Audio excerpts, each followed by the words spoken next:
Party. Today we're going to talk about Idoniboye Obu.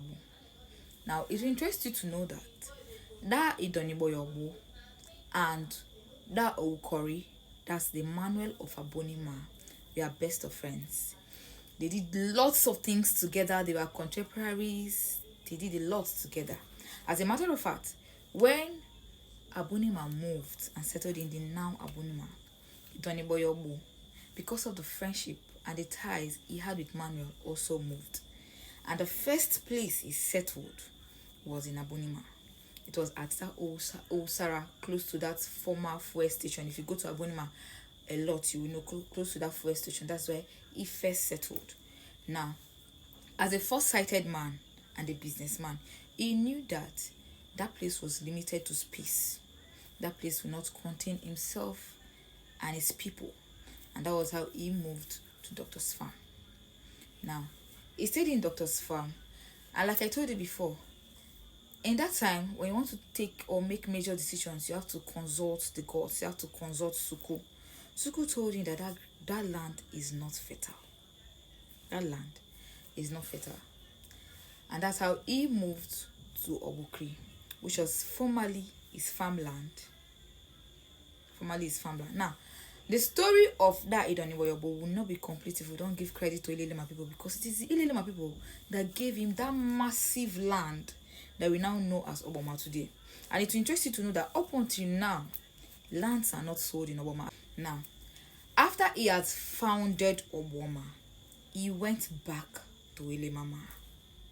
It was during his journey going back to Ilemama he first saw Buguma. The land people call Buguma today. It was the Idoniboye Obu that first saw it. As a matter of fact, there's a creek that he followed to the now Omobo compound in Buguma. That's a story for another day.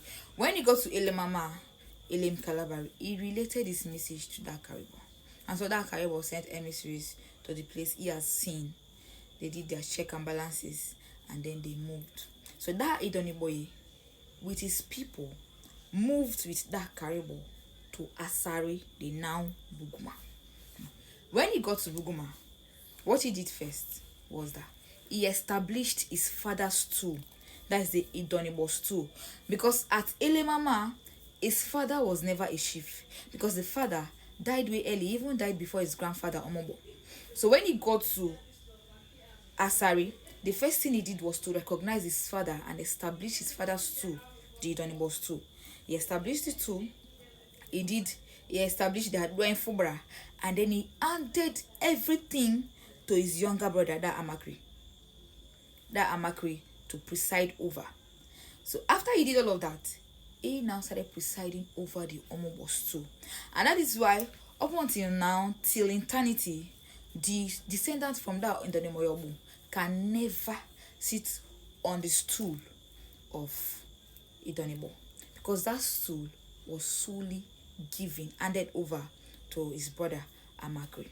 Based off of the fact that he has settled his brother, it is only the descendants of the Idoniboye Obu that sits on the Omobo stool. And it will interest you to know that it is the head, the chairman council of chiefs of the Obuama people that supersedes over the Omobo group of houses. So the former story that I was told that is the Omobo that supersedes over Obuama, that's no longer true, because now Obuama has its own autonomy. Obuama operates on its own as a community, no longer under Buguma. There's an episode for that to clear that that's the kingship of Obuama.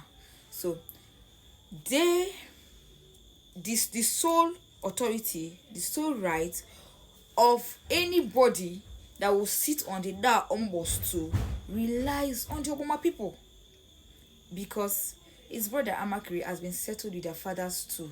Do you understand? And up until now, they've been coexisting, they've been living, no issue, no problem. And it tells you to know that it is only the Obuama people that do not have any kingship battle in any court of anywhere, because there is a sustainable pattern they've been following and it has been working for them. You understand? So this is all you need to know about Idoniboye Obu, his grandfather's tool and his father's tool.